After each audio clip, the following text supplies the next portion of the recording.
Hello everyone, I'm Darcy Bono, and welcome to the very first video that I'm actually not even going to be in. This is in fact my husband's debut on the channel. I just wanted to give this brief introduction because he has a totally different painting style than mine. He comes from a completely different background, but is an absolutely amazing painter who is fantastic at the things that I am not good at. Things like vehicles, weathering, and terrain. Now, he has been into scale modeling, specifically military historical vehicles, for about the past 20 years now. And after years of indoctrination from his good lady wife, he has also delved into the various worlds of Warhammer.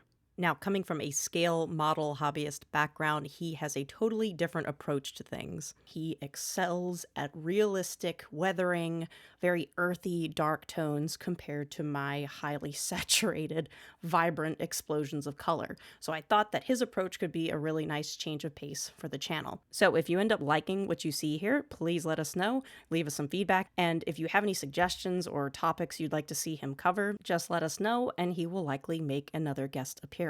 So that's it from me, and I hope you enjoy Mr. Bono's stone basing tutorial.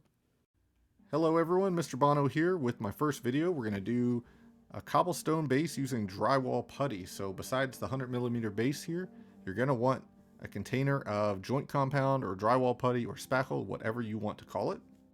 So here I have the DAP Dry Dex joint compound. I got 32 ounces for less than $7 American. This variety is pink and it turns white as it dries. The one you find might come in various different colors. White, gray are probably the most common. Okay, so the first thing you're going to do is take a crafting stick or a popsicle stick and take kind of a big glob of the putty, and you're going to start spreading that onto your base. So you want it thick enough to cover everything without kind of seeing the base underneath it. It doesn't need to be perfect. It doesn't need to be too thick or it'll take too long to dry and kind of be a pain to work with. And this is kind of what it looks like when I finish spreading mine around. Again, not perfect, and that's fine. So you can use whatever tool you prefer. I'm using this sculpting tool, kind of triangle or spade shaped. And what we're going to do while it's still wet is start carving in our lines. So carving one direction, and as you can see, it's kind of crooked. That's okay. This is cobblestone. That's kind of what we want. Okay, you can wipe off the excess on a damp paper towel. That works pretty well for cleaning that off in between passes. So spacing between these lines really is dependent on the scale and the style that you're going for. So I made mine a little bit wider than normal just for demonstration purposes, but you can go smaller. If you find that you messed up, you don't like the way it looks, this is forgivable stuff while it's still wet. Just kind of smooth it back over and start over. Alright, next we're going to rotate this 90 degrees and we're going to carve out that stone perpendicular from the way you've been doing it. I do recommend mounting this base on something before you start so you're not smushing the edges like I am in this video.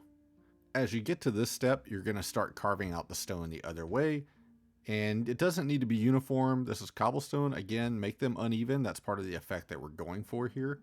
And this is where you're going to start to see where if you put it on a little bit too thick, it can be a little bit harder to work with. Basically, it's going to kind of smush some of that putty into the other lines. You're going to have to scoop some of it out, maybe with your tool here, but don't worry about it not being perfect. When we get to that step, once it's dry, I'm going to show you how we're going to carve that out and clean it up a little bit after it's dry. So scoop out what you can, but don't stress about it too much. And as you can see here, it kind of smushes into itself, right? When you have too much of that drywall putty, it kind of smushes into the other layer, and it looks pretty messy right now. We'll go through and clean out some of that excess if we can right now, and the rest we'll get after it dries.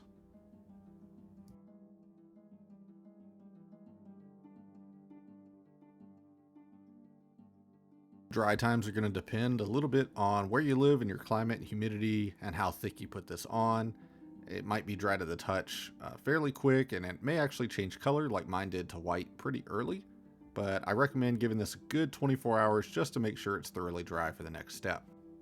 Here I'm going to use the same tool that I showed you earlier. And for this, again, you can use whatever's on your hobby desk. You might find that a different tool works best for you. Use whatever you see fit. So we're going to take the same tool and we're going to work into those crevices and really kind of carve those out a little bit better. So if you recall, it kind of smushed together in a few parts. Now that it's dry, it's fairly crumbly at this stage. So you can actually kind of just carve away at it. A little difficult to see in the video, but it's a very easy process. So you're just kind of carving out those lines and defining those a little better. And in some spots I have blocks that kind of run into each other, or they're too symmetrical or too evenly spaced. Again, I'm kind of carving through that. You can see here where those are kind of still connected, so we're just going to carve that out so that you have gaps between your stone here. Now, I should mention at this stage that it would be a good idea to wear a mask, possibly do this outside, and definitely do this away from any of your more precious models on your desk, because you're going to get some dust and crumbs everywhere. And as you can see in mine, you don't want that blowing onto unfinished models. So next we're going to take our sanding stick and we're going to sand this down. So as you can see, this is pretty rough. We want a more smooth, worn down cobblestone. So this is pretty rough. You got kind of some uneven edges, crumbles on the top. So we're going to sand that down, and that's going to make it a little bit smoother. I'm going to start by just sanding the top nice and even and smooth and flat. You can use sandpaper for this. I'm just using a sanding stick, and that'll make more sense here. I'm using the sanding stick because for the cobblestone, I kind of want more smoothed edges. So the edges of cobblestone being a little bit more worn, a little bit more rounded off. So I'm trying to smooth out some of those sharp edges between the stone for effect. Again, if you're doing something else, brick or some other type of stone, you might want those sharp edges in there. But for this, a sanding stick works well. And let's take this opportunity to clean up any of that putty that got on the side of the base right now. Next, I'm just going to take a cheap brush. I like to use cheap materials for my crafting, so you're going to use a cheap brush, and we're just going to brush away any of that excess powder before we go to prime it. Okay, so as you can see here, we've already primed this black, so we are ready to start getting that stone paint in there. So the first thing I'm going to use is a dry brush. Again, any cheap or expensive dry brush will do. I'm going to start with a dark warm gray from Monument Hobbies.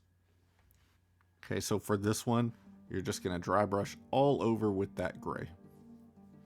And you can choose whatever colors you would like. If you want warm, cool tones, doesn't matter. That's all dependent on what style you're going for. Recommend using some reference photos you like. But you can use any type of paint or any colors or shades that you like here.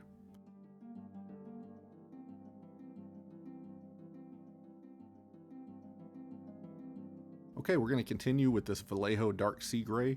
This is a go-to gray for me. You can, again, use any shade you want, but we're doing the same thing here.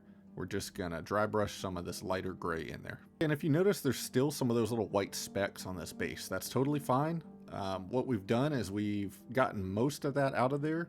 If any of these pop up as you're dry brushing, sometimes that happens if there's kind of a little raised edge that might pop up off the drywall paste once it's dry. That's okay. We're going to go back in later. They're very easy to touch up and it won't be a problem. So next we're going to move on from the dry brushing, and we're going to take a piece of sponge here. Any type will do. I'm going to use Monument Hobbies brown gray for this. And what we're going to do is just start sponging on some colors here to give some different textures and different color modulation.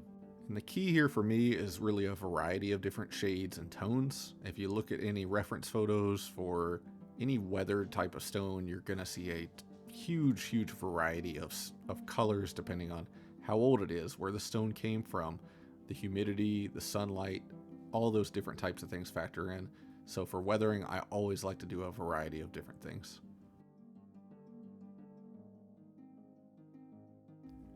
As you can see here, I like to go a little bit heavier on it on some of the stones. You don't have to. Again, that's all up to your style and taste. For this next step, we're going to put the sponge down. We're going to get out our Model Air Vallejo light gray brown. And what I'm going to do, this one's already pretty thin, so I don't need to thin it much, but we're going to go to individual stones and we're going to kind of basically put a wash consistency on here. So this is very thin. And as you can see, it looks very stark. It stands out a lot immediately. If you don't like that, that's okay. It's not dry yet, so what we're going to do is just take a kind of a wet paper towel, a damp paper towel, and you're just going to dab that on and kind of soak some of that back up. And the rest of it will kind of soak into that drywall compound. Okay, so this stuff washes very well.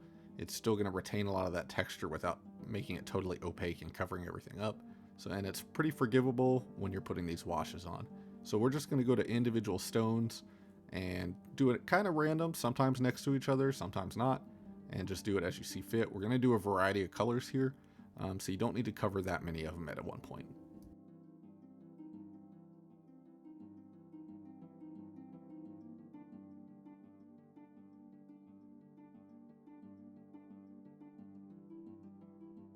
Okay, so this time I'm going to use the Russian Air Force Gray, Vallejo, and we're going to do the same thing. Again, these are model air paints, so they're already pretty thin. If you're not using air paints, you might want to thin them a little more, but we're basically trying to get a wash consistency here and let some of that soak into your base material. Okay, and again, if it's too opaque, you can use a damp towel, kind of sponge that up a little bit, or if you're not wearing gloves, you can even take your finger and kind of wipe that off.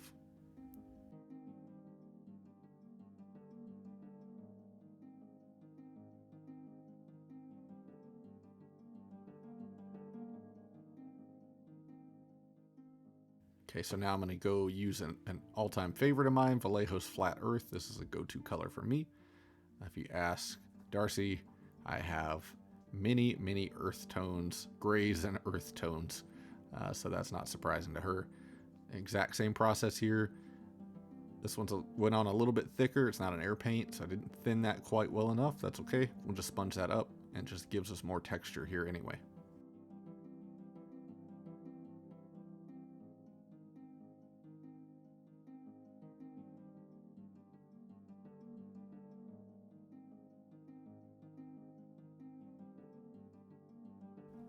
And for this last color that you're going to see here, it's really just blended colors that were left in the palette. So again, you can use whatever you want. You can blend colors, you can use them straight out the bottle. The choice is yours.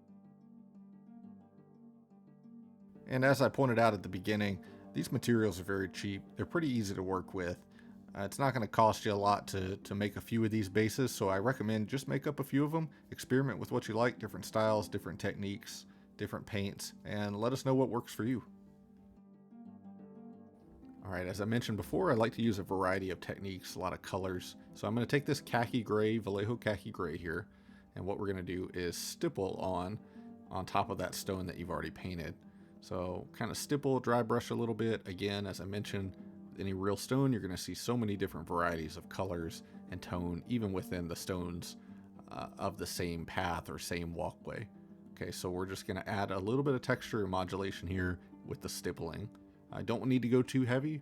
It's just whatever suits your taste, whatever tone you're looking to go. If you want more warm, if you want more cool, it's whatever you prefer. This is a very forgivable, easy process.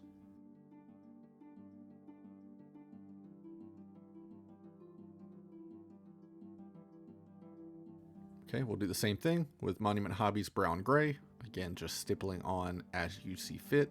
Kind of lightly putting it on there. If you got too much of a warm tone, you can kind of cool that down a little bit. If you've got it too bright, you can darken it, or vice versa.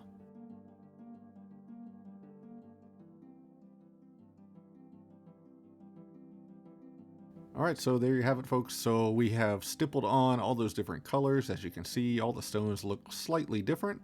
That's kind of the look I was going for here. The next step that we're going to do once that dries is we're going to take some coal black here, Monument Hobbies. You can use any black that you want, or dark gray.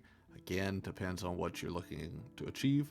But what I've done is thin that just a little bit, essentially just kind of almost a wash consistency. And we're going to go in between every stone and just darken that up, because some of that took some different colors from the paints we were doing earlier, so we're just going to kind of even that out a little bit with some washes between the stones. This is also a great opportunity if you have some of those chipped away areas I mentioned earlier from the hard dry brushing. You can go ahead and touch those up now with your paintbrush. And kind of like before, if you get a little excess paint on there you don't want, get some on the actual stone instead of the recesses, that's okay. We can just kind of wipe that off with our fingertips. It's just going to add a little more color modulation for you, or you can kind of dab it up with a towel. And at this point, you've probably made a mess on the side of your base as well, so go ahead and take some of that black paint while you're at it, and make sure that you hit the side of your base.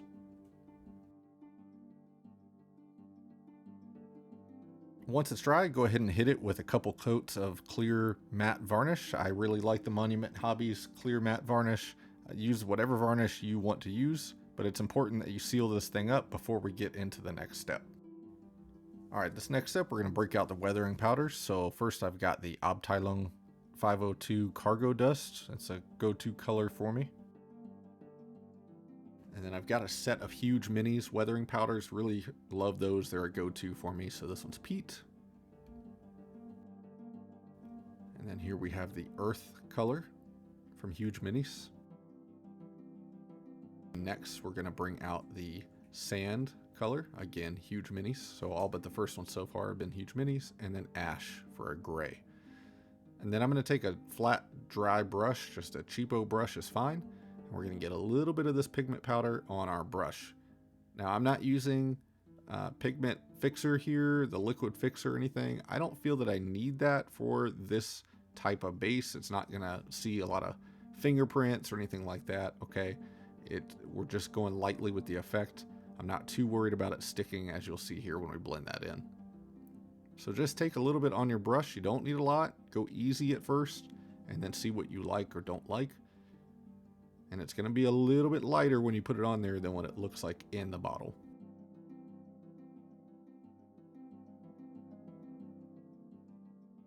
If you find that you add a little too much or you don't really like how that color turns out, you can take a damp cloth or a damp brush and kind of wipe that away and reset your progress.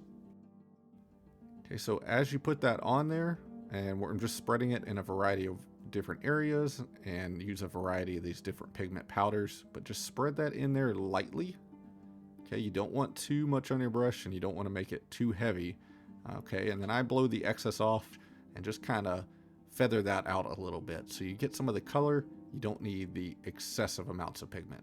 And I'm just kind of working through at random, again, whatever effect you're looking for, using a variety of colors.